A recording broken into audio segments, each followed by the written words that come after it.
12 Thanksgiving edition. Right here, our top 3 bets for Turkey Day right now. Thanks everyone for joining us here at Grandstand Betters. As always, we are excited to give you our 3 best bets of the week, and it's a special edition. Happy Thanksgiving to everybody. Give us a happy Thanksgiving. Hit that subscribe button. Hit the like. It helps us out a lot on YouTube, and we look forward to giving you as many free bets that we can in the upcoming weeks, months, and years. So take some time, click the like, click the subscribe. But without further ado, let's dive right in to our afternoon appetizer on Thanksgiving, and that is between the Detroit Lions and the Houston Texans. So this line was set at -2.5. It opened towards the Texans, and the over-under was put at 51.5. Detroit is coming off an awful loss to the Carolina Panthers. They lost 20-0, moving them to 4-6. They lost to P.J. Walker, who, P.J. Walker, some of you may know him from the XFL. He's not a bad quarterback, but the Detroit Lions, they can't lose to P.J. Walker. Teddy Bridgewater was unable to play. We actually had the over in that game, and Stafford and company really disappointed us. Golladay, Swift, Amendola were all out on Sunday. We expect, unfortunately, them to be out again. Little bit of a different defense they're getting here with Houston. Houston is coming off a 27-20 win over the Patriots, but they did give up 365 passing yards. Not too many injuries on Houston's side for this matchup. It does look like Cobb is going to go to the IR. He has a little bit of a toe issue. That's not a huge loss. He was a third, fourth receiver, if you will, for that team. Watson's coming off a 349 pass yard, 2 touchdown performance, along with a rushing touchdown. These Texans have come on a little bit. They started 0-4, but now they're 3-3. On the flip side, you look at the Lions. They did score 0 points, but let's remember, Stafford did have a 51-yard pass to Marvin Jones Jr. that was called back because of a penalty. They did put a lot of plays together. They just couldn't do anything when they got to the red zone. I'm going to tell you right now, Peterson is starting, probably because Swift isn't going to be in. Their defense has given up 397 yards per game. Houston is giving up 411 yards per game. That's a combined 800 yards that both teams are giving up. This line at 51.5, I think, is super low. I think a 28-27 game is something that you're going to see here. We're going to take the Lions and the Texans over 51.5. That's our appetizer. Now, our main course at 4:30 Eastern on Thanksgiving is going to be between the Dallas Cowboys and the Washington football team. The Washington football team got a little lucky last week. Joe Burrow was out in the third quarter. At the time, he had thrown for already 203 yards, passing for about 34 times. That's a lot of passing that they put up against the Washington football team in the short amount of time that he was in. Washington ended up winning 20-9, moving them to 3-7 in the NFC East.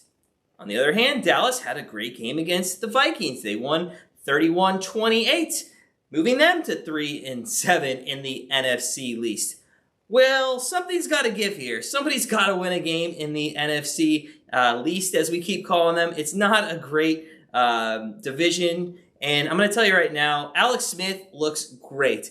He's come back. He's thrown in his 3 appearances almost 900 yards in those 3 games that he's played the majority of. Dalton, he just got back. He threw for 203 against the Vikings for 3 touchdowns and an interception. Zeke had a 100-plus game. It looks like their offense might be clicking a little more now that they got a true quarterback back into the offense.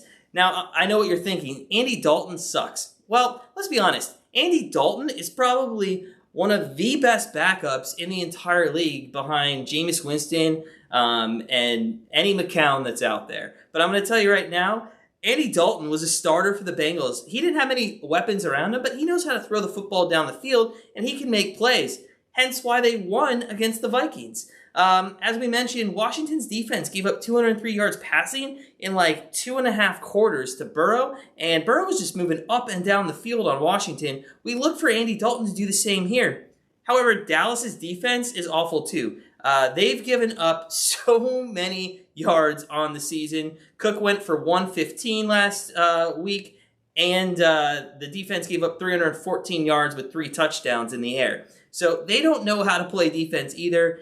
This line is extremely low at 46.5 points. We're going to take the over, and I'm going to tell you one of the reasons why we're definitely taking the over. Somebody's got to win this game. People, the offenses are going to go out there and they're going to try the hardest, because if you win this game, there's a great chance you're in first place come next Tuesday, because the leaders in the clubhouse, the Philadelphia Eagles, they're a half game up on both these teams. They're probably going to lose to the Seattle Seahawks in Monday Night Football. So take the over. One of these teams got to win, and the offense has got 2 good quarterbacks. Good, but they're veteran. They're veteran quarterbacks. So look for over 46.5 for your main course on Thanksgiving. And you know what we all like? Dessert. Dessert on Thanksgiving is the best. I prefer pumpkin pie. I would get into a debate if you're a Cool Whip or if you're a Ready Whip person. You know what? In the comments below, tell me if you're a Ready Whip or a Cool Whip person. It's a huge argument we have in our household, and I got to get to the bottom of it. But anyways, back to football. It's Baltimore and Pittsburgh, and it's in prime time. Now, one problem. Baltimore tested all over the place with COVID on Monday. So we're not sure if this game's going to go off, but if it does go off and everybody's playing that's key role players, it should be a good game. The line opened at Pitt, I think -4, -4.5, and the over was at 45. It's a super low over for these teams who can put up points. Baltimore lost 30-24 in overtime, giving up a large rushing play to Derrick Henry to lose that game. Pittsburgh, 3 quarters, struggled, let's be honest, struggled against Jacksonville, but scored 2 touchdowns in the last frame and made it a 27-3 game. That puts them 10-0. Baltimore is 6-4, and they're in 3rd place in the AFC North. Behind? Yeah, you know who it's behind. Don't even get me started on how easy the Browns' schedule is. Anyways, Baltimore needs a win. It would be an embarrassment for this team to continue losing and be behind the Cleveland Browns in the standings.